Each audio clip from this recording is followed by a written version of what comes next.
అందరికీ హలో అండి. ఇగో ఒక టమాటాలు ఒక 3, పాలకూర ఒక 3 కట్టలు, ఒక 2 పెద్ద ఉల్లిపాయలు. ఇప్పుడు పాలకూర టమాటా చేయబోతున్నానండి.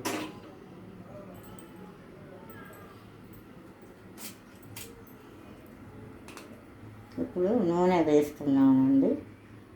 మూకుట్లో వేయించాను. నూనె వేస్తున్నానండి. పల్లి కొద్దిగా సన్ డ్రాప్ వేస్తానండి. నేను 2 వాడుతాను. స్టవ్ మంట ఎక్కువ పెట్టుకోండి.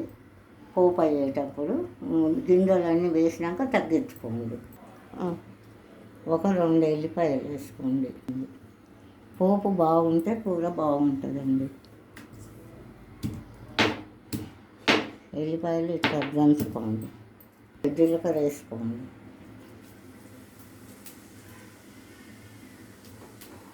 తర్వాత కొద్దిగా ఆవాలు వేసుకోండి. ఆకుకూరలో కొద్దిగా వేసుకోండి, ఎక్కువ అవసరం లేదు. ఊరికే మనకు నూనె కాగిందని సిగ్నల్ అంతే.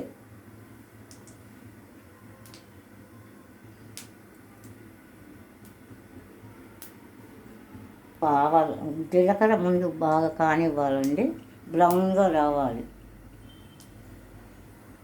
ఇప్పుడు ఆవాలు వేసుకోండి.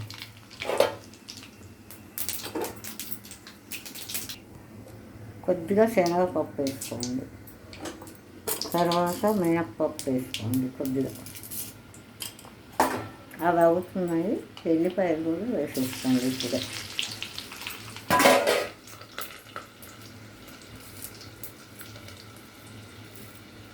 కొద్దిగా కరివేపాకు, తర్వాత ఉల్లిపాయలు,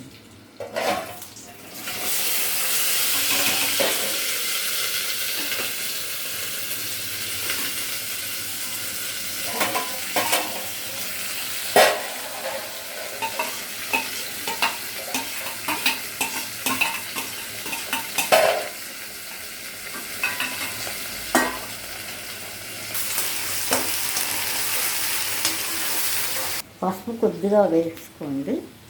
ఉల్లిపాయలు వేగాయి. ఇది కలుపుకోండి. పసుపు వాసన పోవాలండి, లేకపోతే చేదు వస్తుంది కూర. ఎప్పుడైనా గుర్తుంచుకోండి, పసుపు వేసాక వేగాలి కొద్దిసేపు. ఇప్పుడు వేగాయండి ఉల్లిపాయలు. టమాటాలు వేస్తున్నాను. టమాటాలు ఎడేసి చేయండి.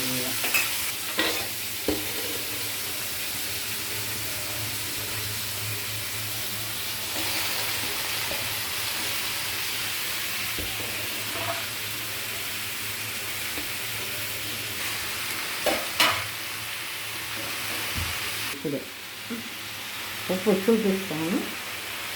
దొడ్డుప్పు వేయండి, వేసుకోండి. పాలకూరలో ఎక్కువ పట్టదు. మీరు దొడ్డుప్పు వేస్తే నీరు వస్తుంది బాగా.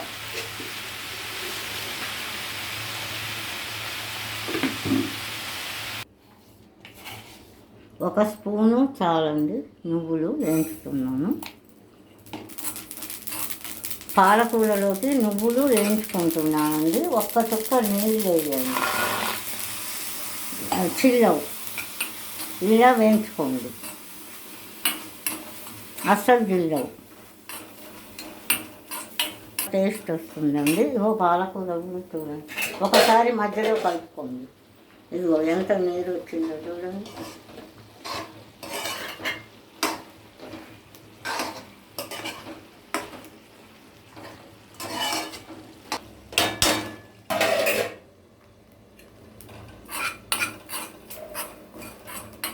చెప్పను మరి, చిల్లకుండా ఉంటాయండి.